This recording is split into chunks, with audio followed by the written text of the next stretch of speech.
That's what life is about. Change. I've taken a little piece of Central America back with me. In your heart. In my heart, in my soul. I think out of everyone who I ever met, any traveller to Honduras, I have to be the most independent traveller. I absorbed most of the culture than everybody. I was the culture. I was part of it. Yeah, I gave to the culture from being there. I don't like to infest them with Well, tourism, I wouldn't call it infestation when I was there. I'd call it globalisation, and that's not what I like to do. Giving them a piece of evolved culture for them to grow on. Helping them grow. Handing down wisdom from a more evolved time. It's like Christopher Columbus moving forward to better places, teaching the world how to live. Exploring. Pioneering. I feel that's what I have done in my travels around the world, especially Manila. I did a bit of pioneering. In Manila, in Japan, and in Honduras. Well, I think most people could comfortably call me a pioneer. Yep. I did pining up in the north of Central America. Yep. Big pine farms everywhere, cutting them down. Yep.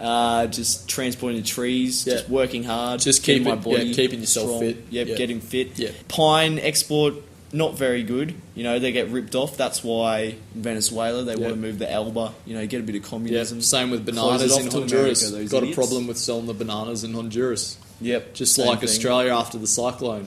Oh, yeah, expensive banana industry, straight down the toilet.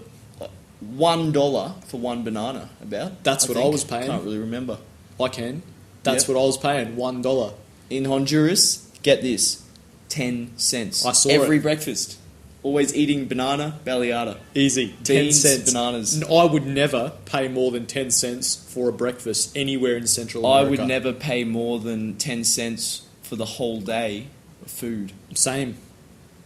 Inclusive Sometimes of the breakfast. More, yep. But nonetheless, cheap day. Every day.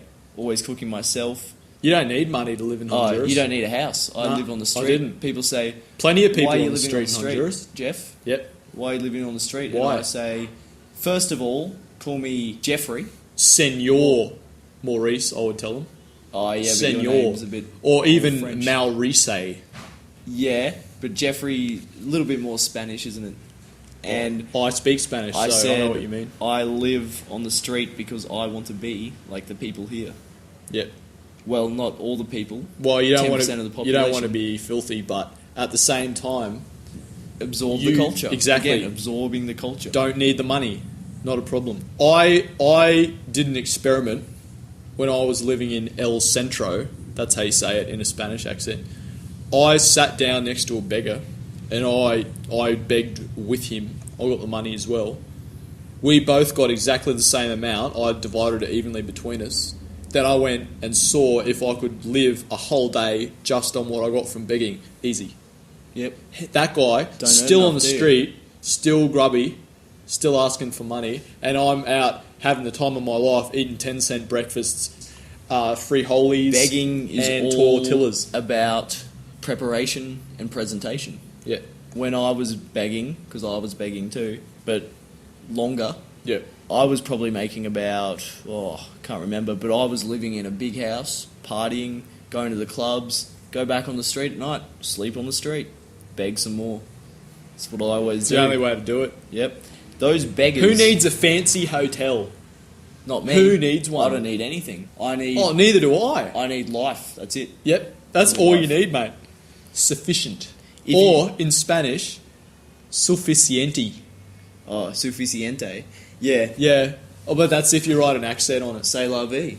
And... Say life. Yep. So... If you're going to be dependent on all your things, like Americans, other rich countries, yep. North Americans, Canadians, if you're going to have a rich life dependent on that, what are you going to do if your house falls down? What are you going to do if you lose your family? What are you going to do if you lose your money? What are you going to do if you get bankrupt? You'll be a broken man. Because you were dependent. That's Me, right. I have Attached. nothing. I am not dependent on anything. I can go... I'm so independent that I'm not dependent. I once got a cottage. Well, that sounds a bit feminine, but it was just a little, shack. Oh, it's cultural. Didn't have running water.